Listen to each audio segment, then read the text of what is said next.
Harij highway ચોકડી પર આશ્ચર્ય પમાડે તેવા દ્રશ્યો સામે આવ્યા છે।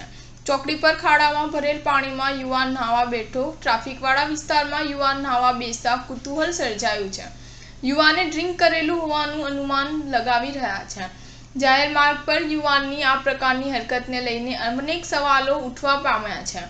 યુવાન દ્વારા માર્ગ વચ્ચે નહાતા ટ્રાફિકને અડચણરૂપ બન્યો હતો। અકસ્માતનો ભય રહ્યો હતો। હારીજ ટ્રાફિક પોલીસના મુખ્ય પોઈન્ટ પર આ ઘટના બનતા અનેક સવાલો પોલીસ સામે ઉઠવા પામ્યા છે।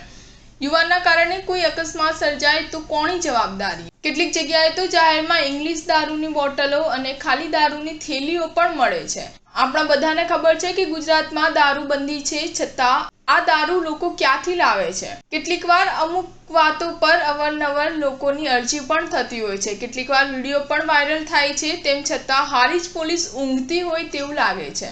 Star news 7 Harij.